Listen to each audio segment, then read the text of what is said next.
Hello, everyone. Thanks for joining me again. Really appreciate you connecting with me on these clips. Now, let's continue on this theme of respect in our homes and build on some of the things we've discussed and shared in recent posts. Now, we talked about the family or our homes, our relationships in the family as being a microcosm of life and community. By that we mean that the home, if you reproduce that, you replicate that, you keep factoring that out, then that's what you see in our communities. That's what you see in our cities, our regions, our province, our states, in our nation, and in our nations and in the world. And so that's what we mean by, microcosm. If you want to even break it down even more, scientists look at things not just on a large level, but to understand it better, they break it down to the cellular level, the atomic level, and they see what works on that level, and then they factor that out. And really, by looking at that, they have a better understanding of problems as well as solutions. And so if you want to even break it down even further, the family, when you break it down, let's say husband, wife, children, that's breaking that down even further. And so the better we understand how these parts work, then and work with God's laws and principles, then the more successful, the more beneficial our relationships will be. And then you'll see that factored out in a blessed community, city, province, nation, etc. And so we looked at respect, because we hit on that word because it's such a powerful but yet a pivotal role in all of our lives. And we said, we could say a lot of what we are, a lot of what we become, a lot of what we see in our lives, in our homes, in our work, in our ministries, in our life in general, really comes down to respect.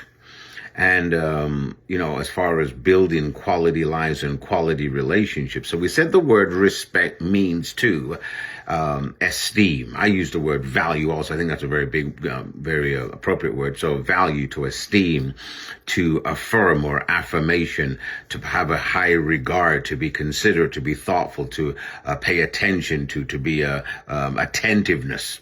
So those are all words that really help to underscore and amplify when we talk about the word respect, what it means.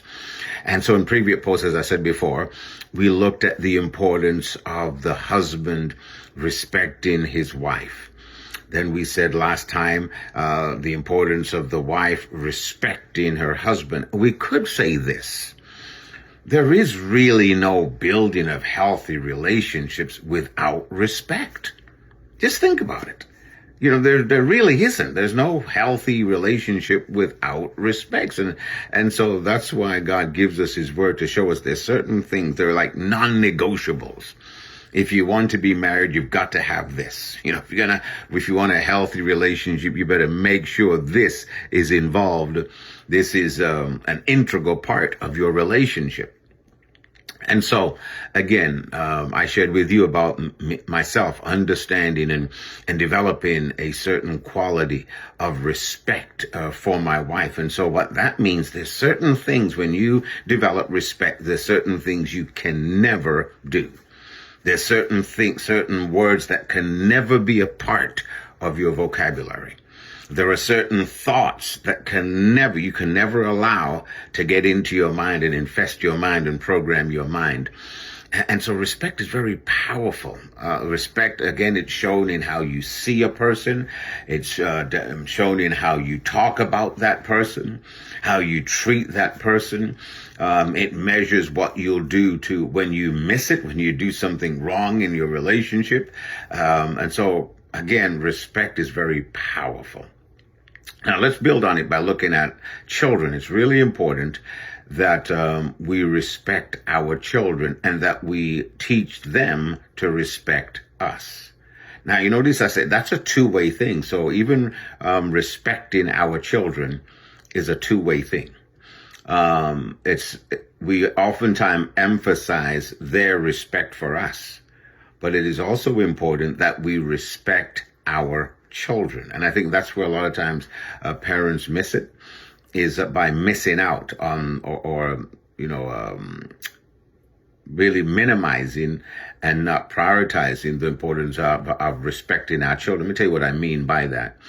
In previous generations, parents, older parents would often never apologize to their children. It was almost like, I'm the parent, you're the child, you listen, and that's it. Even when they were, definitely, definitely wrong, there was no such thing as an apology. And in growing up, I realized, when we had children, I made a decision, what, I'm going to make sure, I want to do my best to show them that I value them. And one of the things means apologizing when you're wrong. I remember our girls when, very young, 5, 6, if you raise your voice at them, you want to correct them in some ways or they do something they're not supposed to do. But, you can have a wrong attitude in discipline. You can have a terrible attitude in communication in your correction of your children. I remember a number of times just going down, going down on their level, going down on my knees and, so I could see them and face their eyes and say, what, I'm so sorry. Daddy raised his voice and I should not have done that. And so please forgive me. Although as they got older, the way I came across, it wasn't right. Would you please forgive me? Now, by doing that, I'm not minimizing and demeaning myself. No, what I'm doing, I'm showing them that I truly care about them. That my apology means something. But by so doing, I'm also showing them what is acceptable behavior and what is not acceptable behavior. Now, on this level about, and this is all about respect, filling our homes with an aura, a spirit, an atmosphere of respect. Great scripture, Ephesians chapter 6. Let's close with this. It says something very powerful, and it says, children, obey your parents in the Lord as his representatives, because this is right. The Amplified says this. Then it says this, honor, and in brackets, esteem and value as precious your father and mother. Now, I saw that and I said, oh, look at that. There's that word again. So it uses the word esteem and value as precious. Remember, esteem is one of the definitions of the word respect. So for healthy families, for us to build healthy families, healthy relationships, I'm telling you, respect is an integral, absolutely necessary part that we've got to get in there. We've got to do whatever it takes to establish respect in our homes, in our families. Now just imagine this. Just begin to see this. Husband respecting his wife. A wife respecting her husband. Children respecting their parents or guardians. Parents and guardians respecting their children.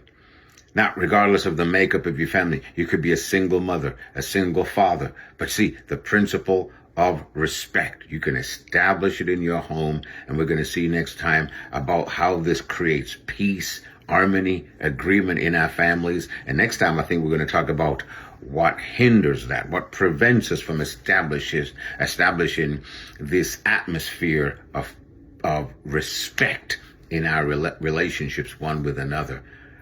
Check out the video link before. This has been any help to you. Please like it, send a comment, and also share it with your family, friends, and loved ones.